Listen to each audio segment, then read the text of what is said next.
7,204 people took part in Singapore's first National Life-Saving Day on Sunday. The participants underwent training to perform Cardiopulmonary Resuscitation or CPR before receiving their certificates.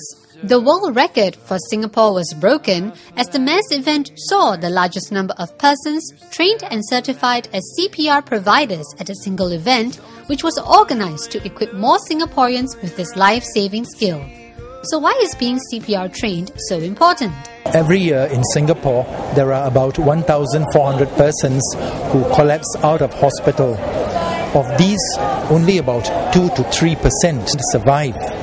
Now, that is a very small number. In Singapore, our bystander CPR rate is about 20%. And if by training people in CPR, giving them the confidence to do good CPR, many more will use this life-saving skill, then I'm very sure the numbers who survive will increase significantly. It's not just the lack of people here who have CPR training that has the Singapore Heart Foundation concerned. Some Singaporeans who know CPR say they do not perform it on patients as they fear getting sued by the patients after.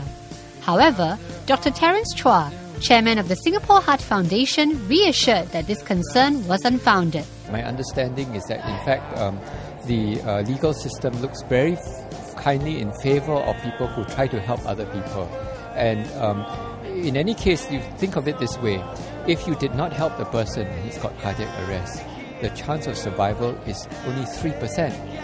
And if you do some form of, if you've been trained to do CPR, even if it's been a few years ago and you're not that confident, you've never done it on a real person, some CPR is better than no CPR. Health Minister Khaw Boon Wan was the guest of honour at the National Life-Saving Day. He said he hopes more companies will step forward to train their employees in CPR.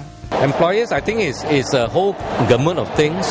That last week, for example, we get the SMEs sign on to support workplace wellness, and I think CPR ought to be part of that.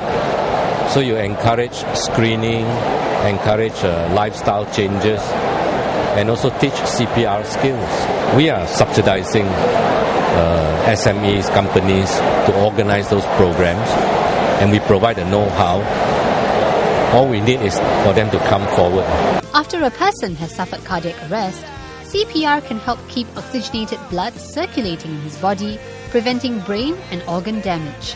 The patient's chances of survival decreases by 7 to 10% with every minute that passes without any aid. So what is it like to save a life? I first learned it because when I was on the road, I encountered someone who collapsed. So I didn't know what to do for the person, and it was from there that I picked up the interest. In fact, I've saved 5 people who happened to be on holiday at work as well. And when they collapsed, I was able to save them. Razor TV also spoke to participants who learned CPR for the very first time. I feel that it's very useful because when we come to real life situation, we might not know when is it going to happen. So if we are educated in such thing called CPR, we are able to help people and even save lives. I'm here to learn CPR today because I feel that by learning CPR, I can save somebody's life. If someone were to collapse, I could probably give them another life and start their heart again, and that would be a very big thing for me. So what are you waiting for? Take up the challenge and save a life today.